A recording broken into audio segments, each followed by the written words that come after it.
Bienvenue dans Spécial Investigation, l'émission qui contre-enquête notre monde. Aujourd'hui, la face cachée de la lutte contre le terrorisme, le recours aux informateurs. Avant le 11 septembre 2001, le FBI en employait 1500. Aujourd'hui, ils sont 15 000, 10 fois plus. Leur rôle, se lier avec les terroristes pour les piéger avant qu'ils n'agissent. Pour la première fois, un informateur a accepté de montrer comment il travaille. Il préfère se définir comme un citoyen infiltré au service des États-Unis. Les réalisateurs l'ont suivi pendant 2 ans et ils ont aussi rencontré sa cible, un islamiste radical. Double jeu, coup tordu, parano, on se croirait dans Homeland, avec en prime toutes les approximations du FBI. Cette enquête hors norme a reçu de nombreuses récompenses, dont le prix spécial du jury pour un premier film au festival de Sundance. Terreur, c'est signé Éric Cabral et David Southcliffe dans Spécial Investigation.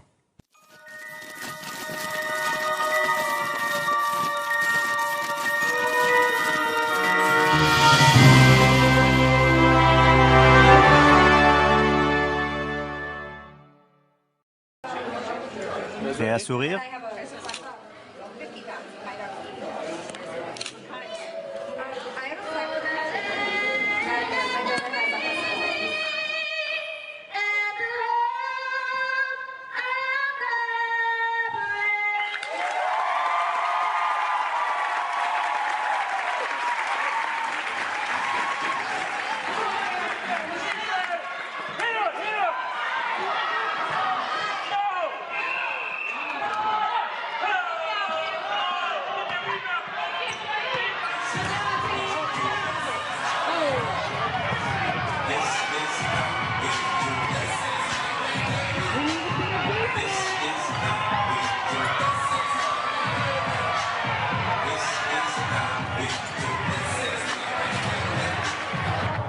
Qui veut des hot dogs? 2 pour le prix d'un. Qui veut des hot dogs?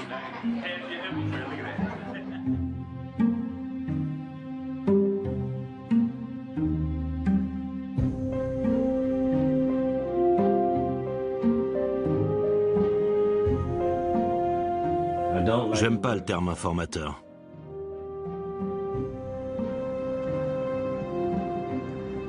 Je me considère comme un civil infiltré. Les citoyens n'ont pas besoin de savoir que je travaille pour eux. J'existe pas, je suis une ombre. Un fantôme.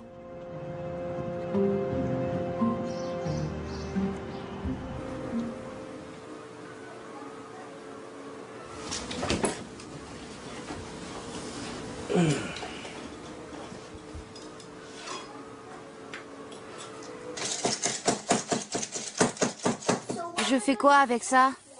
Je vais te montrer. Sois patient. Patience, patience, mon petit gars. Cool. Tu n'es qu'une chenille, pas encore un papillon. Il te faut le doigté magique, comme ça. Tu vois comme je fais? Je m'occupe de ce côté, fais l'autre.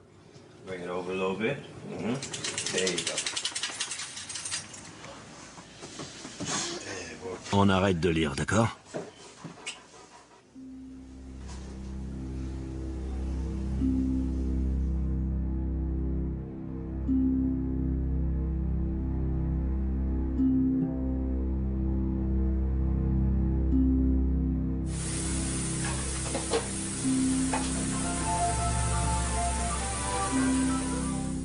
J'écoute. Tu sais, je fais confiance à mon instinct. Et sur ce coup-là, tu comprends? Exactement. Que s'est-il passé avec le FBI? Ils m'ont appelé parce qu'ils ont besoin de moi à Pittsburgh. Quel que soit leur objectif, s'ils veulent que je m'infiltre, je vais le faire. J'ai besoin d'argent, c'est tout. Merde. On y va.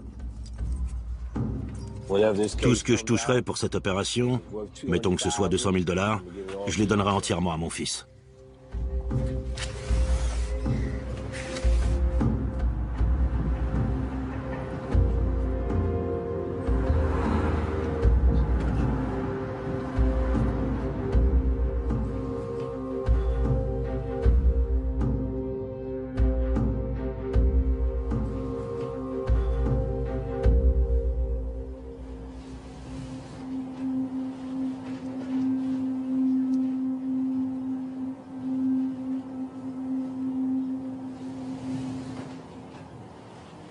C'est quoi cette carte au mur? La quoi? La carte au mur, c'est quoi? C'est pour me repérer dans le coin. Et les lignes rouges, ça veut dire quelque chose? Ouais. Ça a à voir avec ce que je dois faire ici. Je vais te montrer les photos. Je les mets là, tu les verras mieux. Mais je vais rien te dire, compris? Me demande pas qui c'est. Je te montre déjà quelque chose que tu devrais pas voir.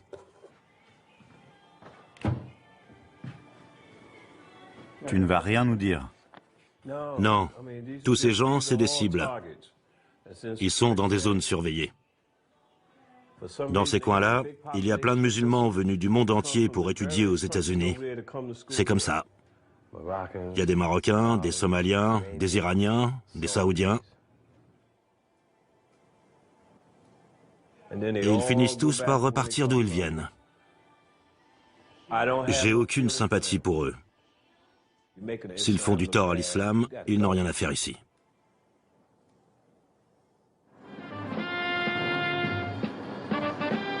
Dans son nouvel ouvrage, L'usine de la terreur, Trevor Aronson nous parle du vaste réseau d'informateurs mis en place par le FBI au lendemain du 11 septembre. Il étudie comment cette nouvelle approche affecte l'équilibre délicat entre liberté individuelle et sécurité nationale.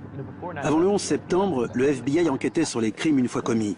Mais depuis, ils ont reçu une nouvelle consigne, empêcher les crimes avant qu'ils ne se produisent.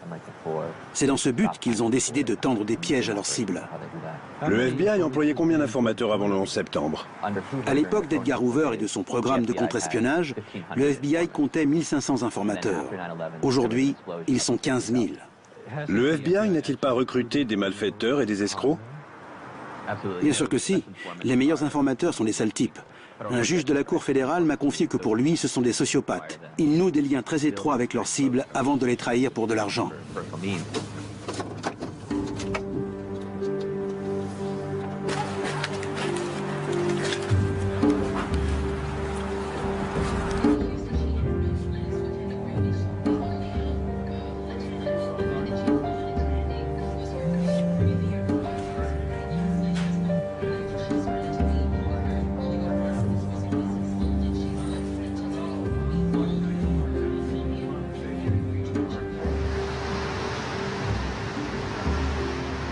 Ils préparent un gros coup. Ils veulent coincer ce type et tous ceux qui gravitent autour de lui.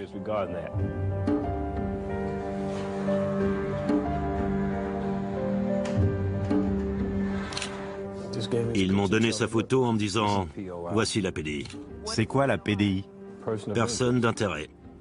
C'est la cible. Son nom, c'est Khalifa. Ils le soupçonnent d'être en relation avec des individus engagés dans des activités terroristes aux États-Unis.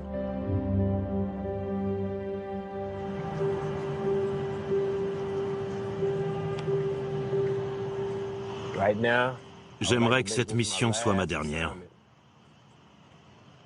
J'ai envie de passer le peu de temps qui me reste auprès de mon fils, et pas à plus de 1000 km de lui.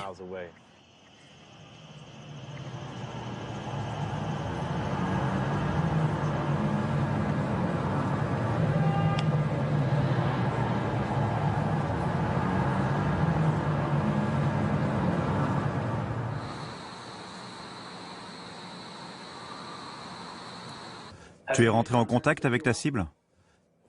Oui. Je l'ai croisé par hasard dans la rue.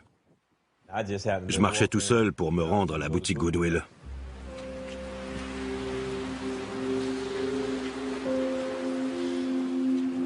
C'était juste à côté de l'arrêt de bus. Je l'ai aperçu avec sa femme. Je suis allé le voir et je l'ai salué. La deuxième fois, il était avec un de ses frères, un certain Jamil, dans une boutique afro. C'est à ce moment-là qu'on a échangé nos coordonnées. Il m'a donné sa carte. Dessus, il y avait son mail, son site internet et une présentation de ses activités. Il était question d'un endroit appelé Al-Shabaab, un genre d'institut. Al-Shabaab, ça veut dire quoi en arabe? En principe, ça veut dire étudiant. Mais en Somalie, le mot est associé au groupe terroriste.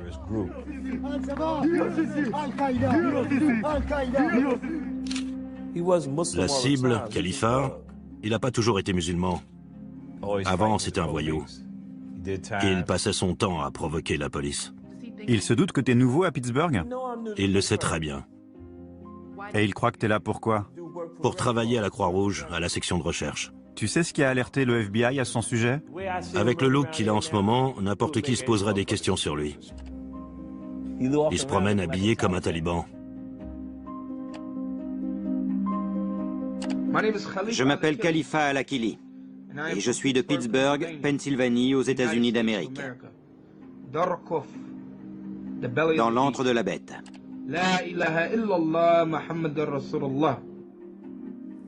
Il déteste le gouvernement, mais il ne le dit pas en public. Il parle de ça sur Facebook. Pourquoi est-ce que nous, les musulmans, on n'a pas le droit d'oublier les morts du 11 septembre? Nos frères meurent tous les jours. Il a écrit ça sur Facebook. Oui.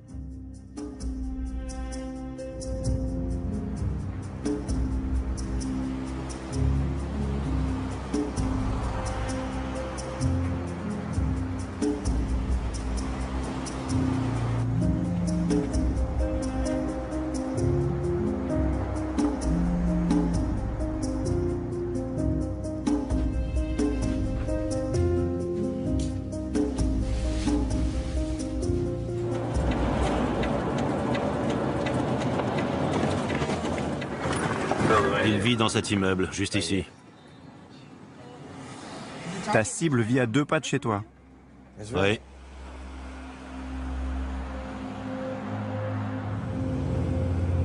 La plupart du temps, on me dit de loger aussi près que possible de ma cible. En colocation avec elle, ou dans le même immeuble, ou à quelques pâtés de maison maximum.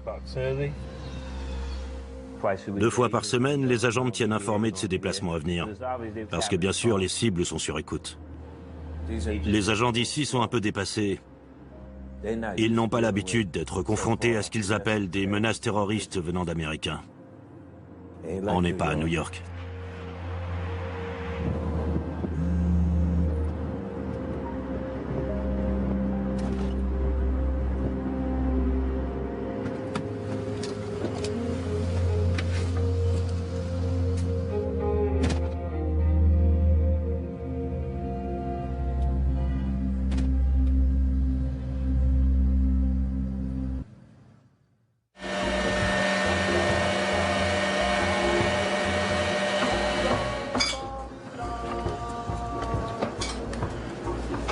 J'adorerais travailler dans une pâtisserie.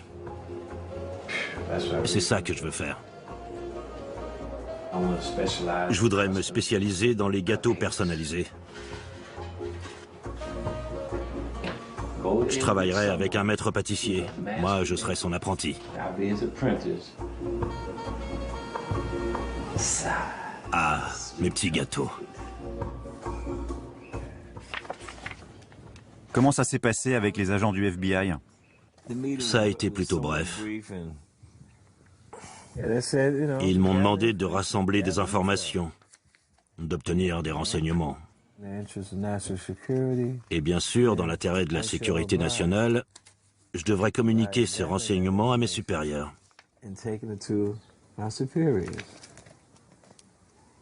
C'est à ce moment qu'ils me verseront mon argent.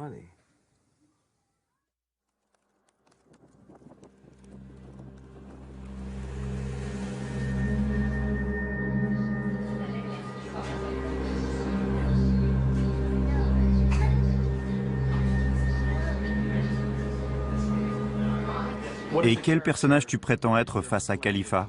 Je prétends rien. Mon personnage, c'est moi-même. Je suis un musulman qui, à une époque, a été en contact avec les Black Panthers. Le voilà, mon personnage.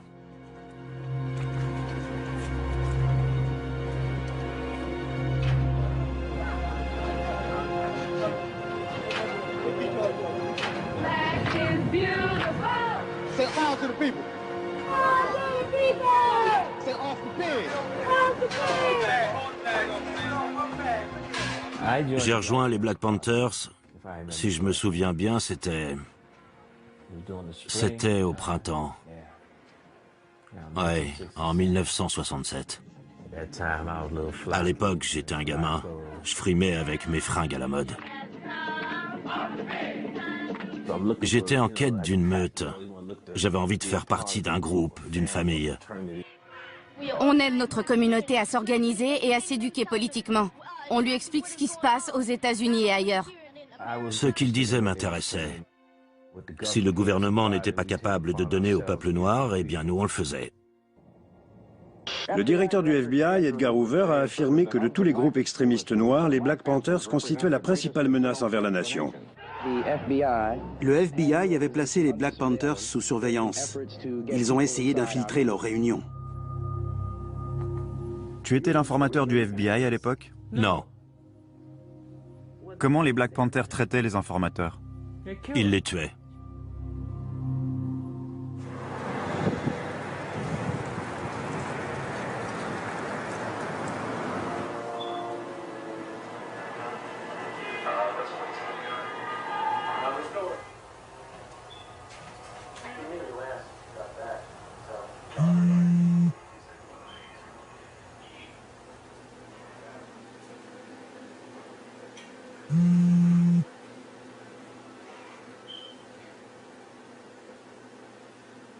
Toutes tes cibles sont des musulmans. Oui, ce sont tous des musulmans. Et comment t'expliques ça? Je sais pas pourquoi ces types se tournent vers l'islam. Je suis devenu musulman au début des années 70.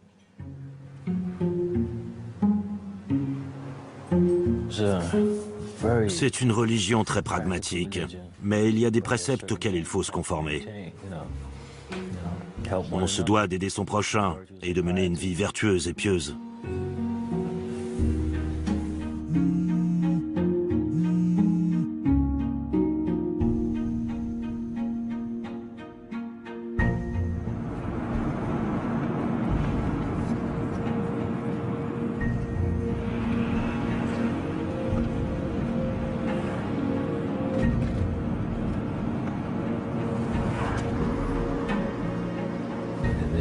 Il y a des jours où je peux tout faire, et d'autres où rien ne va.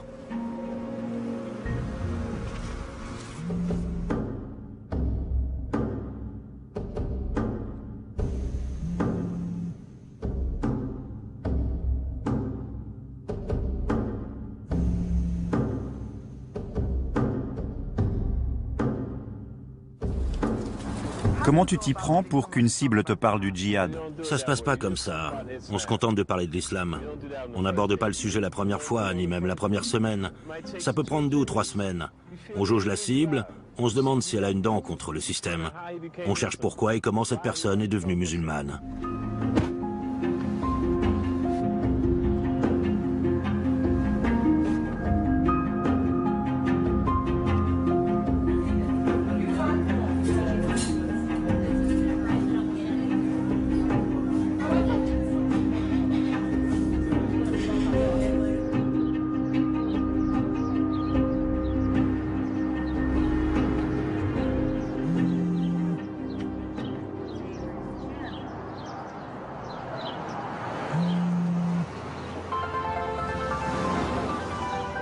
Ouais, ça va?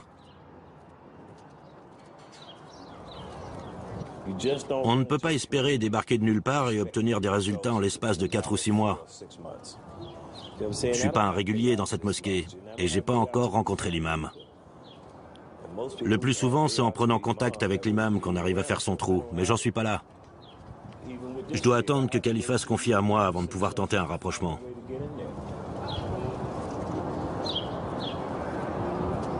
C'est ça. Ok, à plus tard.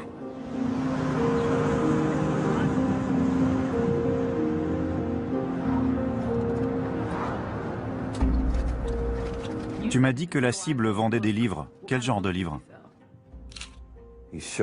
Il m'a montré sa bibliothèque. Il avait des bouquins sur des méthodes de guérilla, des trucs comme ça. Il avait aussi un manuel de l'armée américaine. On y expliquait le maniement des explosifs. Des ouvrages sur la révolution islamique, sur l'entraînement des djihadistes, leurs méthodes de combat. Je pourrais lui dire, tu t'es déjà battu? T'es allé dans l'armée? Et il me répondrait, non. Alors pourquoi tu te demandes comment fonctionne une guérilla? Tu veux faire ton malin?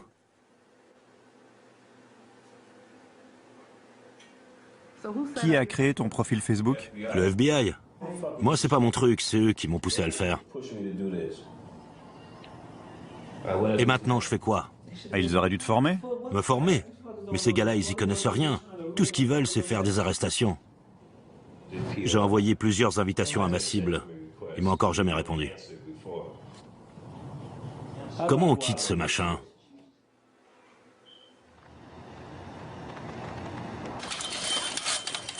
Allez, allez, cours un peu. C'est ça.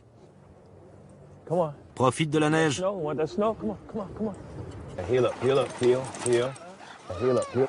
Arrête-toi. Fais pas ça. Tu vas la rendre nerveuse. Elle te fera rien.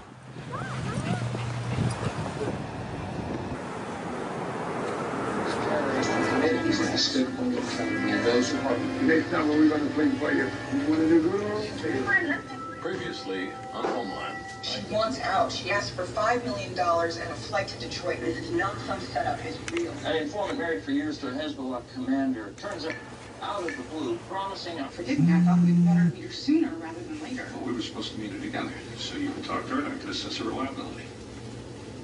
Meaning you don't trust my judgment? Meaning the entire point of the protocol was to keep your judgment out of it. Carrie. We're gonna have to get back to you. Saul, she seemed credible to you? I'm not really in a position to say. Comment est-ce qu'on vous a entraîné pour cette mission? Et ils ne m'ont pas entraîné du tout. Je le fais à ma façon. Si je devais suivre une formation du FBI, j'arriverais à rien, parce qu'avec eux, tout est tiré de manuel. Il faut être plus subtil. C'est comme la différence entre dire et suggérer. Aller voir un type en lui disant « Viens, on va braquer une banque », c'est de la provocation. Il n'a pas pensé à braquer une banque, l'idée vient de moi. Je le pousse au crime, ça dépasse la simple suggestion. Par contre, je peux lui dire « Il y en a de la thune ici, t'as vu comme ça circule ?» Et lui pourrait rajouter « J'aimerais bien me servir là-dedans. » Et pour ta cible actuelle? Moi, je lui suggère rien du tout. Je prends le temps de mieux le connaître au fil de ce qu'on évoque dans nos conversations. Quand il a parlé d'aller faire du camping, ça a été ma porte d'entrée. Là, je pouvais lui glisser une suggestion. Je lui ai répondu « Ouais, c'est une bonne idée, ça. Et qu'est-ce que tu dirais de pousser la chose et faire du camping un peu sportif? On pourrait aller dans un camp d'entraînement, comme dans l'armée. » Je lui ai dit, c'est ce qu'il faut faire si tu veux aller te battre au service de l'État islamique. Il m'a répondu, il faut que je vois ce qu'en pense mon imam. Là, je lui ai dit, tu vois, c'est ça qui cloche chez toi. Vous autres, vous n'avez que le djihad à la bouche. Mais dès qu'on vous donne l'occasion d'aller vous battre pour l'islam, vous vous défilez. Vous parlez beaucoup, mais il n'y a rien derrière.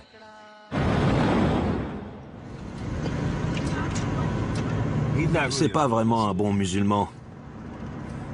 Un jour, on est allé dans un bar ensemble. Et cet imbécile a volé le moulin à café, puis le thermos. Il est reparti avec au moins 4 trucs différents. Et là, je lui ai dit, t'as demandé l'avis de ton imam avant de voler tout ça?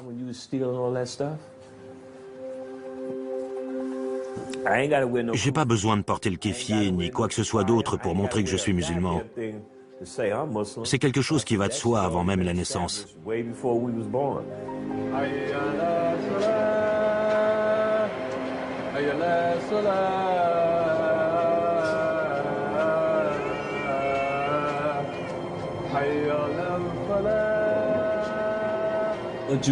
Ce qui m'a poussé vers l'islam, c'est mon esprit militant.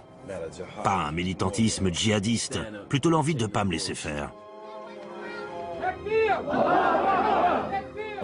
Je suis entré dans le service d'ordre de ma mosquée. À Brooklyn, le crack s'était répandu à toute allure. Ça faisait des ravages. Alors nous, on nettoyait le quartier, on chassait les dealers. Je leur disais où se trouvaient les dealers.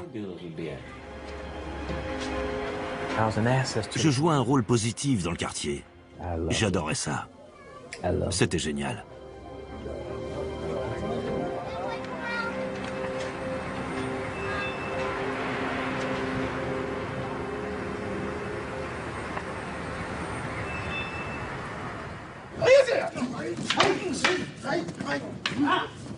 Bien, en retrait. Très bien. C'est ça que je veux voir. On continue.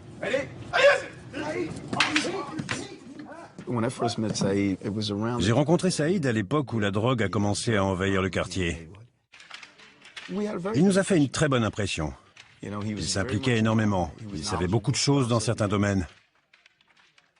Il est d'un caractère très agréable. C'est un homme intelligent. Il est très intelligent. Tu penses avoir quelle réputation à la mosquée maintenant? Ah, là-bas, ils doivent sûrement se dire, si je le revois, lui, je le bute. Je lui tire une balle. J'ai violé le serment solennel qui me liait à un autre musulman. Eux, ils se fichent de savoir si le gars que j'ai balancé est bon ou mauvais. Il est musulman.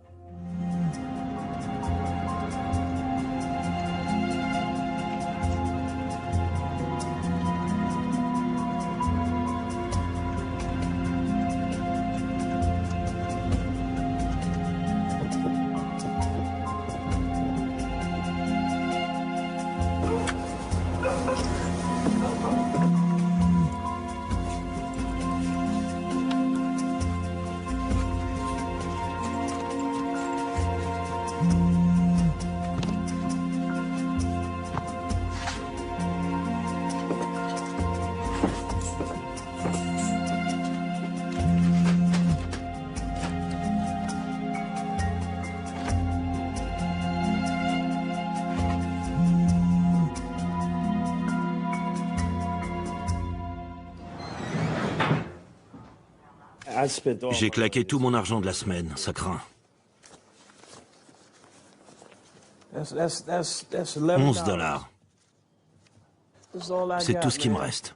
Tu vois ton travail au FBI comme un plein temps? De leur point de vue, c'est du plein temps. Mais la paye ne suit pas. Et tu estimes devoir être payé combien? Je devrais toucher au minimum 3 500 $. T'as calculé ça comment? Je prends en compte mon savoir-faire en matière d'investigation. Je dois infiltrer un putain de réseau terroriste dont ils ne sont même pas sûrs qu'il existe. Le seul moyen de leur faire cracher plus de thunes, c'est de les coincer. De leur dire « Basta, je me casse. Je vais pas m'emmerder à me lever à 5 h du mat pour courir après des putains de fantômes. »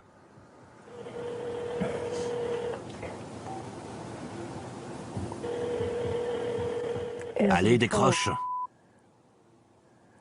Salut. Salut. Je te vois. Et toi, tu me vois? Ouais. Ah, ok. Regardez-le. C'est son père tout craché. Ma dent est tombée. Ta dent est tombée? Ouais. Mais elle va repousser, non? Ouais, mais pas tout de suite. Au revoir. Ok, je t'embrasse. Je t'aime. Au revoir.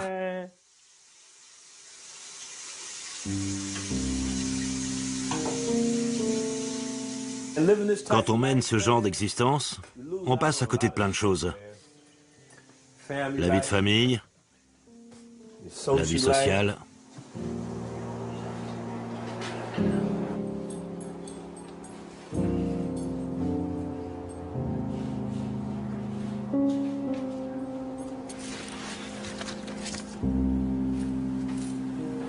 D'après toi, ce qui t'arrive aujourd'hui, c'est à cause de ton passé? Ce que j'ai fait à une époque, je préfère pas en parler. J'ai horreur de ça. On a beau faire son possible pour racheter ses erreurs, on peut pas tirer un trait sur son passé.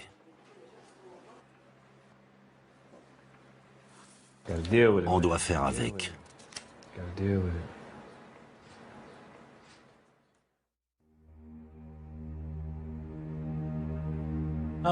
J'ai été impliqué dans un mouvement révolutionnaire. J'étais un Robin des Bois Noirs. Je faisais partie d'un collectif. On dévalisait certaines institutions au service de notre cause.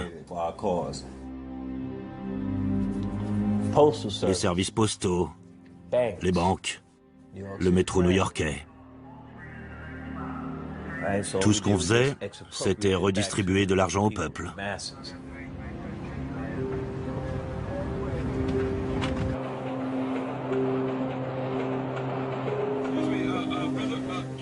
De temps en temps, on faisait des dons à la mosquée.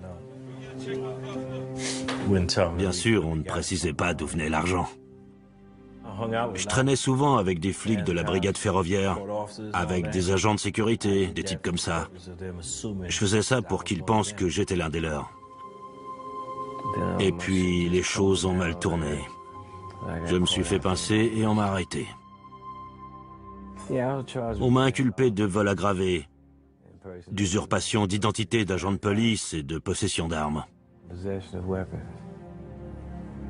À quel moment le FBI vous a-t-il contacté?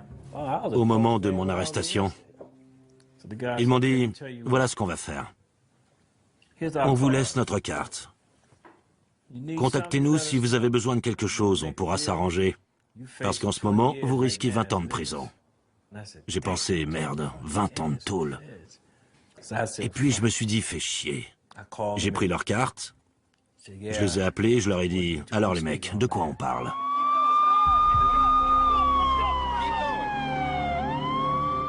Après l'attentat du World Trade Center, ils ont soupçonné des communautés musulmanes implantées aux États-Unis d'être dans le coup. Je connaissais un des suspects, le cheikh aveugle. Je faisais partie de son service de sécurité. Ils se sont dit que je devais savoir des trucs à son sujet, mais je savais rien. À ce moment-là, tu étais souvent en contact avec le FBI. À peu près 3 fois par semaine. Je suis devenu leur jouet pendant tout mon séjour en prison.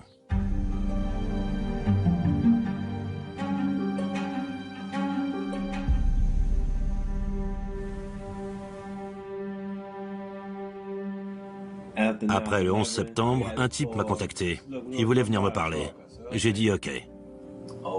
Quand j'ai ouvert la porte, il y avait un autre agent avec lui. Ils m'ont demandé de bosser pour eux à plein temps. Ça n'a pas été un recrutement classique. Personne m'a dit « signez ici, félicitations » et tout le baratin. Non, ça s'est fait clandestinement. C'est une opération secrète. Officiellement, j'existe pas. Tu piges ?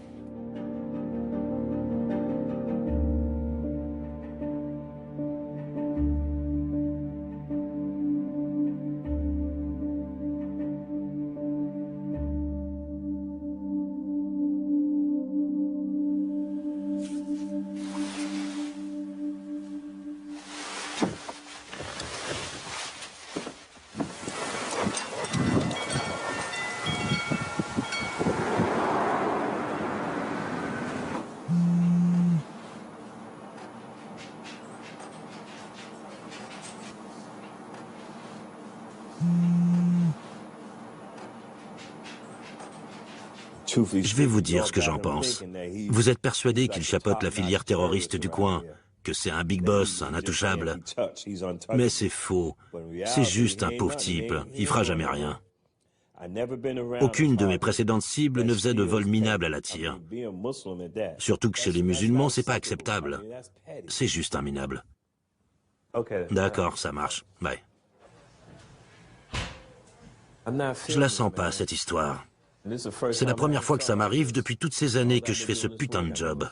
Ce califat, c'est pas un génie, mais c'est pas le roi des cons non plus. Je le sens pas.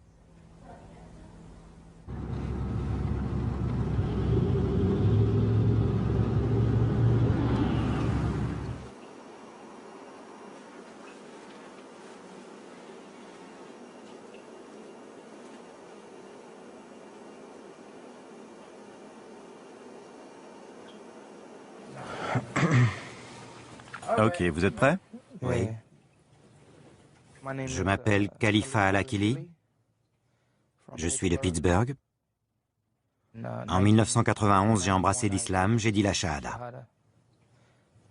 Avant l'islam, quelle était votre religion?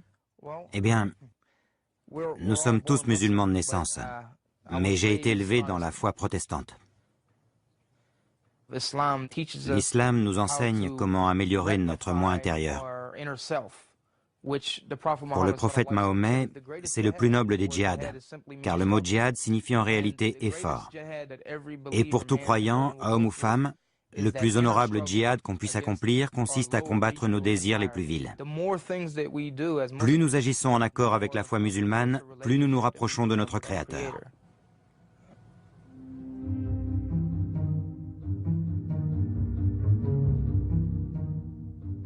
Il n'arrêtait pas de parler de la cause. Il répétait que certains ne faisaient que prier tandis que d'autres se battaient. Il m'a écrit Assalamu alaikum. Allume ta télé, il y a Homeland. Un truc sur les terroristes en Amérique. J'ai allumé, j'ai regardé, et ça m'a bien plu. Mais son SMS, c'était un prétexte. Vous comprenez, il avait trouvé un prétexte pour me faire parler de terrorisme. Un jour, je rentrais chez moi et la voiture de Sharif est apparue au coin de la rue. Je lui ai fait signe, il s'est arrêté et la portière s'est soudainement ouverte côté passager. Il s'est précipité hors de la voiture. Cet idiot d'informateur. Un informateur? Oui, un informateur comme moi. Il se fait appeler Mohamed. Tout ce que j'étais censé faire, c'était le mettre en relation avec Khalifa, lui dire « Salut, je te présente ce musulman, il recrute des hommes pour les talibans ou Al-Qaïda. C'est un frère, vous devriez vous parler. » Rien de plus. Avant même que je puisse faire les présentations, cet ahuri est sorti de ma voiture et il s'est précipité à la rencontre de la cible. J'en revenais pas. Un homme est sorti de la voiture et s'est avancé jusqu'à moi. Et il m'a salué et il m'a embrassé sur les 2 joues. Je vous jure qu'en repensant à ce moment, j'ai eu l'impression d'avoir joué dans une scène de film hollywoodien, où j'aurais rencontré le chef d'une organisation terroriste. Aussitôt, il a voulu qu'on discute autour d'un café. J'ai refusé en lui disant que j'avais prévu d'aller voir ma mère, que j'étais justement en chemin pour attraper le bus qui devait m'emmener chez elle. Je suis parti et lui, il est remonté dans la voiture. Le FBI m'a demandé d'insister. Je leur ai dit que je trouvais pas ça malin de me présenter chez la cible pour remettre ça, alors que tout juste 20 minutes avant, il venait de nous dire qu'il allait chez sa mère. Ils m'ont dit « Ouais, t'auras qu'à lui dire que Mohamed a reçu un appel pour sa mère, qu'il n'y a pas à s'inquiéter et que vous passiez devant chez lui, que vous avez entendu du bruit et vous avez frappé à sa porte. » Je leur ai dit « Vous êtes sérieux là? C'est ce que vous avez trouvé de mieux comme couverture ?» Je les ai prévenus que j'étais pas à l'aise avec cette idée, mais que j'allais le faire quand même. Seulement, j'ai voulu que les choses soient claires. Il n'était pas question qu'ils me fassent porter le chapeau quand leur plan foireux se casserait la gueule. C'est là qu'il a débarqué en bas de chez moi. Il faut taper un code pour entrer dans le hall de l'immeuble. Et j'avais programmé un renvoi d'appel de mon interphone vers mon téléphone portable. Personne ne s'était jamais présenté chez moi à l'improviste. Mais j'ai répondu. J'ai dit « Khalifa, c'est moi, Sharif ». Il m'a dit « Hein? Quoi? Qui ça ?» C'était Sharif.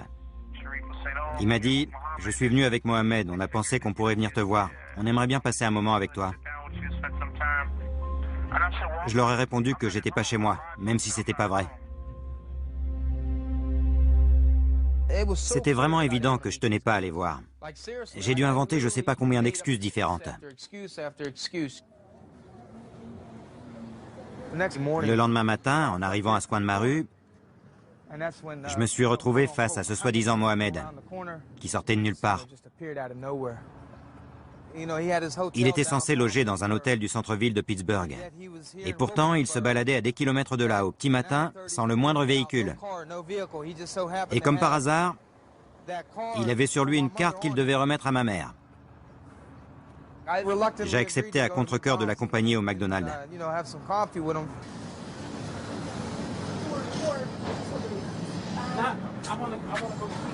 On est entré et on est allé s'asseoir à cette table.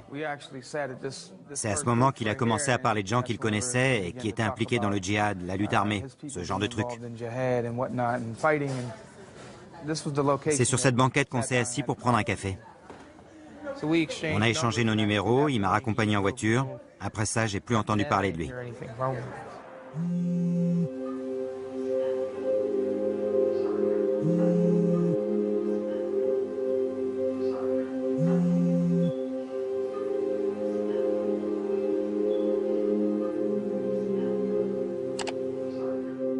C'est la 3e fois que j'essaie.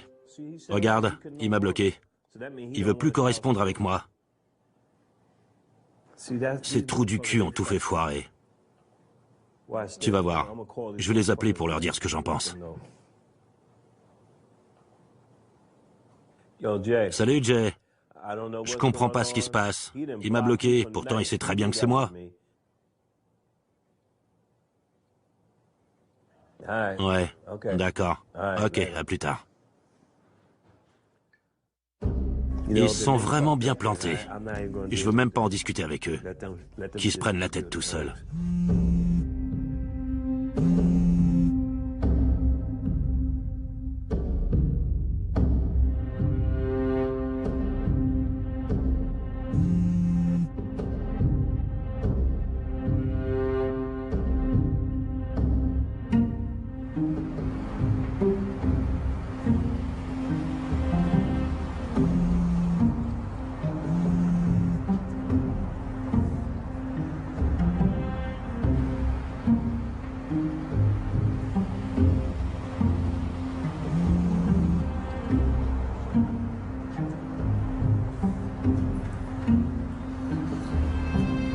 Ferme-la! J'en ai ma claque de t'entendre aujourd'hui. J'aurais pu lui tendre un piège, cacher une arme quelque part chez lui. Tu fais ça, puis t'appelles la police locale. Ils auraient rappliqué, ils auraient trouvé l'arme, et le problème aurait été réglé. Mais ils voulaient pas qu'on procède comme ça. Je leur ai dit que j'étais pas là pour piéger ce mec. Eux, ce qu'ils voulaient, c'est que je force ce gars à dire qu'il était impliqué dans une affaire de terrorisme. Mais je les ai prévenus que c'était pas un terroriste. C'est même pas un pseudo-terroriste. C'est juste un guignol, rien d'autre. Mais qu'est-ce que vous avez foutu depuis 3 ans? Si vous avez rien trouvé pour l'arrêter, vous croyez vraiment que moi, je vais pouvoir y changer quelque chose?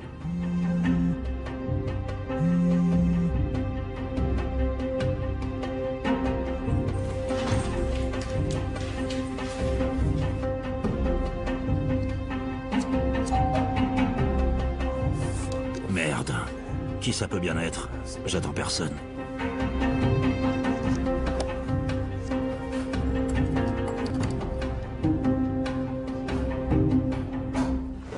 Personne ne sonne jamais chez moi.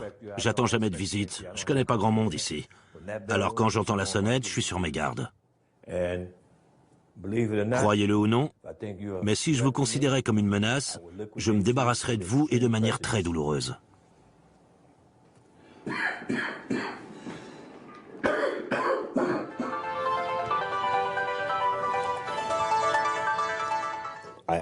Je pense sincèrement que sans cet incident avec ce Mohamed, s'il n'avait pas agi comme il l'a fait, on aurait pu pousser les choses un peu plus loin.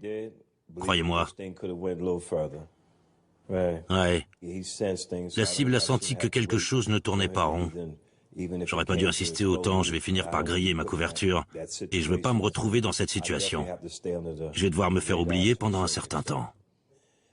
Cette cible ne fera jamais rien de sérieux. Il est incapable de faire du mal à une mouche, vous pouvez me croire. Si ça se trouve, vous finirez par le coincer pour autre chose. Pour fraude fiscale, qui sait? Ou même pour avoir quitté la Pennsylvanie, pourquoi pas. Mais d'après moi, vous allez devoir tenter une nouvelle approche avec lui. Vous pouvez essayer de passer en force, et une fois que vous l'aurez arrêté, vous y allez au bluff. Vous lui faites un coup foireux. Ok, ça marche. On se rappelle plus tard. C'est ça, à plus.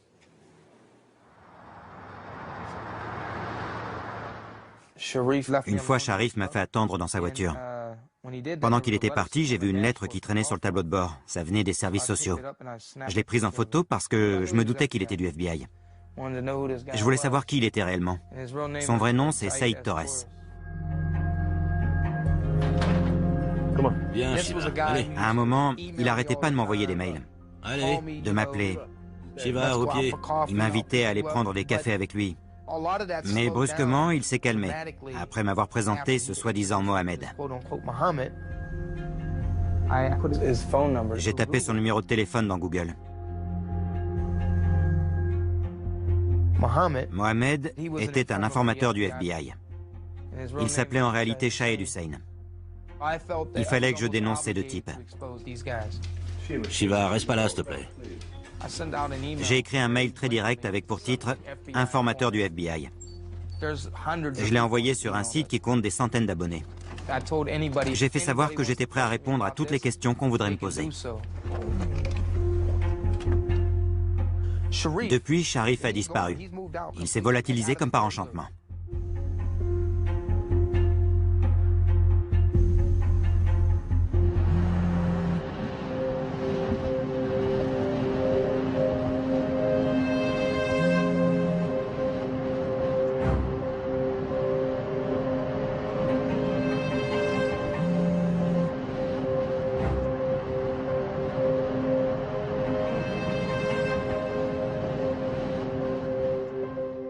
Au FBI, vous avez grillé ma couverture.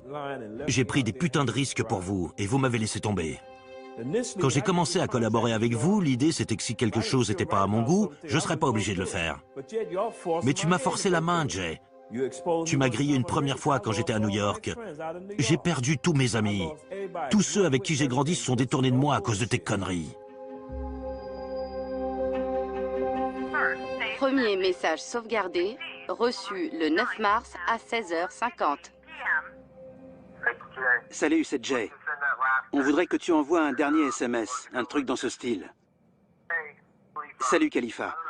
Je ne sais pas à qui tu as parlé ni ce que tu as raconté sur moi, mais tu m'as fait une sacrée publicité. Des types se sont pointés à mon travail pour me parler. Ne mentionne pas le FBI ou la police, dis seulement « Des types se sont pointés à mon travail pour me parler et ça ne me plaît pas du tout. » Et puis tu rajoutes un truc du genre « Inch'Allah, à une prochaine fois. » Voilà ce qu'on te demande. Et puis tu changes ton numéro. Appelle-moi si tu as des questions. Tu vois, c'est ce que je te disais. Je rentre enfin chez moi, et t'entends ce qu'ils viennent encore me demander? Ils me sucent jusqu'à la moelle, et puis me laissent crever la gueule ouverte, sans argent.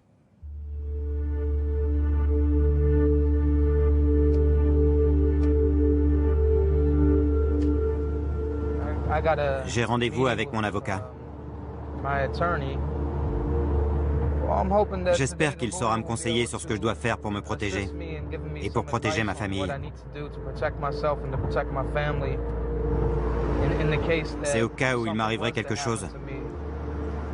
Si on m'embarquait en pleine rue, par exemple.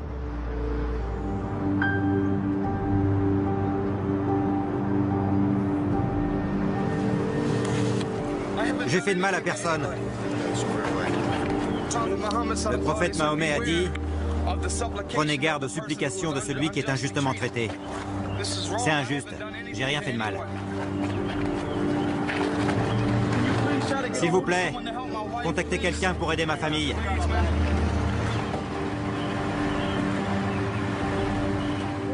Alors, petit gars, vas-y, tiens ta garde. Tu sais te battre ou pas? Bien sûr que tu sais pas, avec ta petite bouille.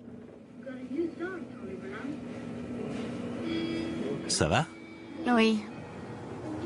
Ton papa est là maintenant. Ça fait vraiment du bien d'être chez soi. Un homme est interrogé en ce moment suite à une intervention du FBI à son domicile. À la suite de ce qu'ils y ont découvert, une enquête a été ouverte. Il a dit à ses amis qu'il voulait rejoindre les talibans et mourir en martyr. Mais il est tombé dans les bras du FBI. Les agents de Pittsburgh viennent de l'arrêter dans son appartement. Ce soir, les agents du FBI tentent de mesurer le niveau de haine que cet homme voue à l'Amérique.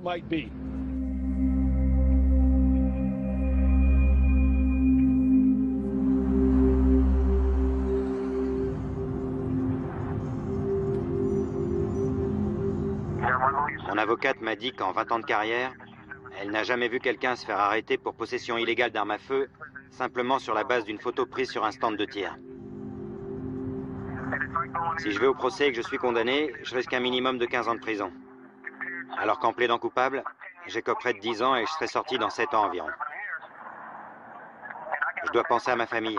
Je peux pas décider ça à la légère.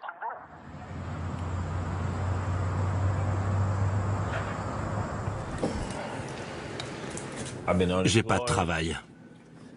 C'est dur. Les employeurs du coin ont tendance à embaucher des gens qui leur ressemblent. Je vois pas beaucoup de bars irlandais qui bossent avec un cuistot noir. J'ai pas d'autres ressources. Je fais ce que je peux pour faire vivre ma famille. À quand remonte ton dernier contact avec le FBI? À un bon moment. Plusieurs mois. J'aurais jamais dû accepter de travailler pour eux. Cette vie, c'est n'importe quoi. J'ai pas de mots pour exprimer ce que je ressens. Je pense que ce qui s'est passé à Pittsburgh m'a mis dans une galère pas possible. Mais Khalifa a été arrêté, l'opération est un succès. Non. Pourquoi? Parce qu'ils voulaient le pincer pour terrorisme. La vie est dure. Parfois, je sais même pas si j'ai pris les bonnes décisions.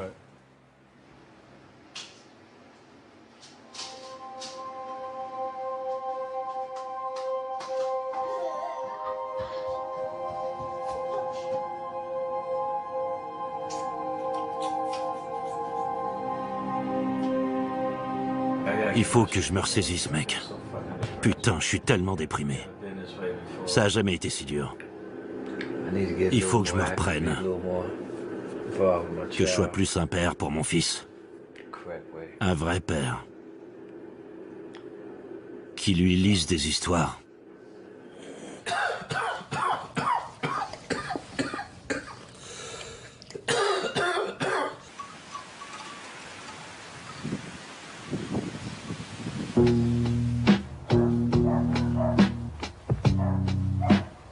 Des agents qui bossent au bureau de New York préparent quelque chose. Ils m'ont demandé si j'étais intéressé par une mission parce qu'il y aurait du travail pour moi là-bas. Je leur ai dit oui. Ça me dépannerait bien. Ils sont en train de monter un dossier. Je sais pas ce que je devrais faire, mais mon profil doit coller à ce qu'ils cherchent. Ils se rappellent toujours avec qui ils ont bossé. Ils ont dû se dire, sur ce coup-là, il nous faut un nouveau shérif.